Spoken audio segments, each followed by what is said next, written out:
dentro de la inflación que antes hablábamos, además de los aranceles y demás, y de si se reactiva, ahora mismo todos los bancos de inversión están viendo que puede haber un sobrecalentamiento a futuro de la economía de Estados Unidos, es decir, que puede recalentarse de nuevo la economía y generar crecimiento económico. Claro, esto puede ir acompañado de inflación en el sentido de que, por ejemplo, las constructoras de viviendas en Estados Unidos, que hasta ahora han estado bastante dependiendo de los estados, no hay que disgregar entre estados, ¿no? Pero en términos generales no han tenido una actividad súper boyante. Si empiezan a tenerla, empieza a venderse más vivienda y empieza a subir el consumo todavía más en Estados Unidos, si esto puede recalentar de nuevo también la inflación por la parte de la vivienda, teniendo en cuenta que dentro del IPC casi un tercio del mismo es vivienda, ¿no? Es el precio de la vivienda tal como se calcula en Estados Unidos.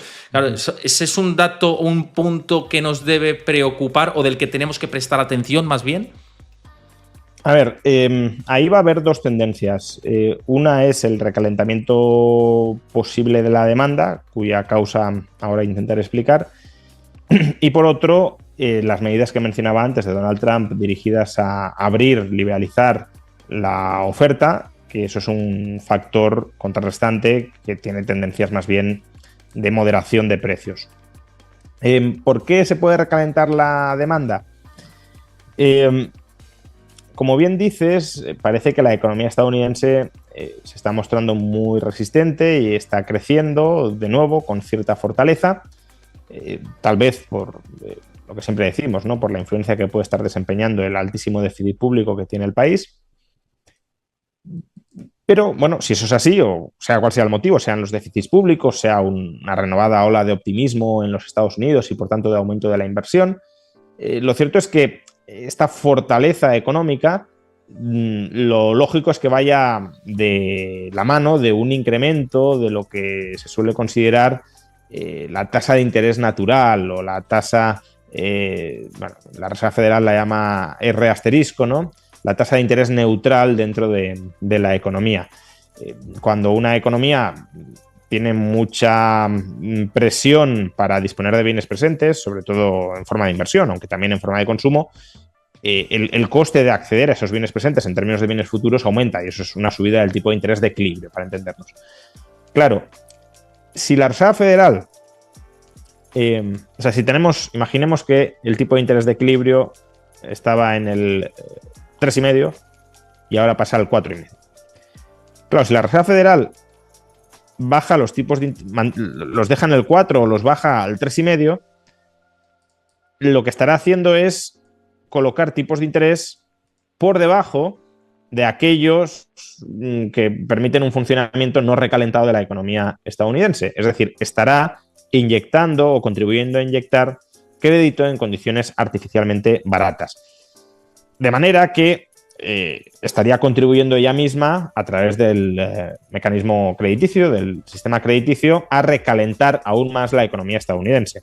Y démonos cuenta de que esto puede suceder aun cuando la Fed no adopte una actitud muy proactiva en términos de abaratar el crédito.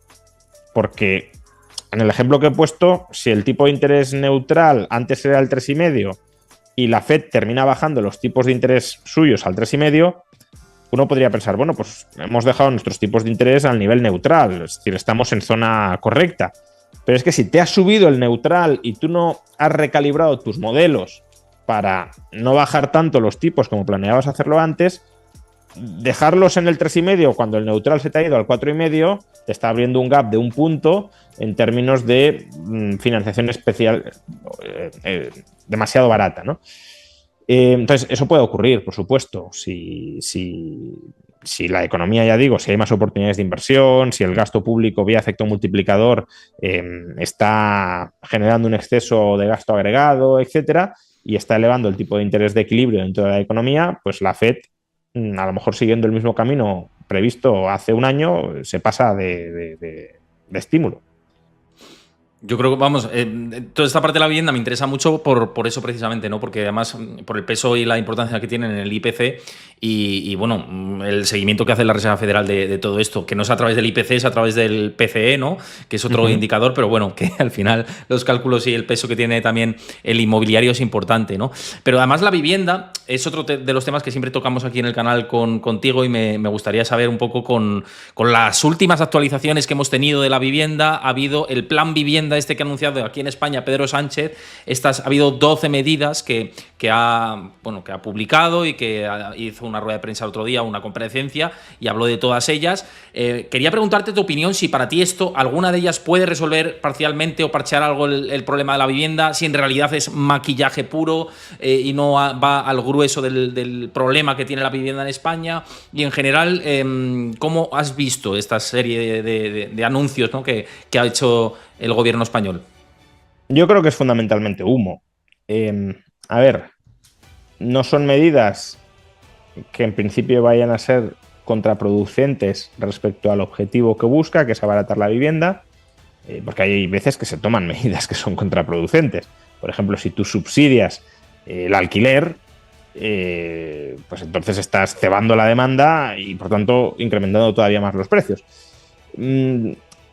Para abaratar el precio de la vivienda tienes o que fomentar la oferta o que reprimir la demanda. Idealmente fomentar la oferta, porque reprimir la demanda empobrece. Pero bueno, si tu obsesión es bajar el precio de la vivienda, es verdad que reprimiendo la demanda lo podrías llegar a conseguir. Entonces, lo que presentó Pedro Sánchez, que son una batería amplia de medidas, había un grupo de medidas dirigidas a fomentar la oferta y había otro grupo de medidas dirigidas a reprimir la demanda.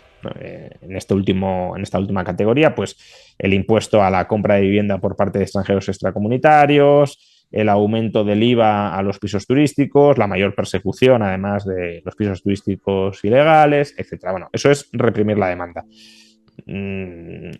Como liberal, desde luego, no me gusta, pero son medidas que ciertamente sí que contribuyen en el margen, no de manera muy decisiva, porque la influencia, o sea, la magnitud de estas demandas que está reprimiendo es pequeña, pero bueno, en el margen sí contribuyen a aumentar, a reducir el precio. Ahora, la otra parte del paquete, que es fomento de la oferta, pues a mí me resulta ridículo. Desde luego hay medidas que buscan aumentar la oferta, pero la magnitud del aumento de la oferta que necesitamos es tal que lo que se está planteando es puro humo. Por un lado, habló de sacar 30.000 viviendas que ya estaban en la Sareb y que iban a pasar a la empresa esta pública de vivienda, etc. 30.000 viviendas no vamos a ningún lado, es decir, es una cifra totalmente ridícula. En España se están creando alrededor de 100.000 hogares al año, la construcción de vivienda es muy inferior a esos 100.000 hogares, pues 30.000 viviendas de una vez, además. Si dijeras, no, mira, 30.000 extra al año, pues bueno, pues no, saco 30.000. Y aparte hay que ver dónde están esas viviendas, y luego aparte dónde están, pues, efectivamente. Porque son viviendas que ya están construidas, pero que no se están utilizando porque no se estaban utilizando. Bueno. Luego dice, vamos a movilizar 2 millones de metros cuadrados de suelo para construir vivienda. Bueno, parece mucho, 2 millones de metros cuadrados, suena así una cifra ya más contundente, pero es que, por tomar una referencia, la Operación Chamartín son 2 millones de metros cuadrados. Entonces, que me hables de 2 millones de metros cuadrados de suelo movilizado para toda España, cuando la Operación Chamartín es verdad que con una densidad bastante baja de construcción se podría haber mejorado, pero son 10.000 viviendas, pues de nuevo es una charlotada.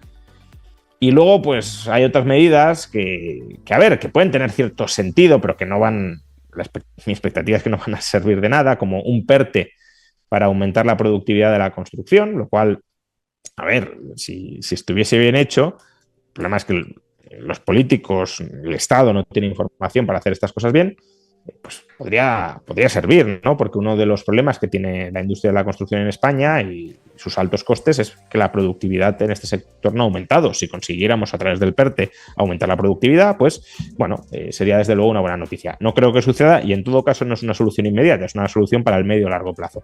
Pero, claro, si esto es lo que se ofrece, 40.000, 50.000 viviendas, que luego ya veremos dónde están, cómo llegan, etcétera, pues es que esperamos que vaya a arreglar esto. Absolutamente nada, o prácticamente nada.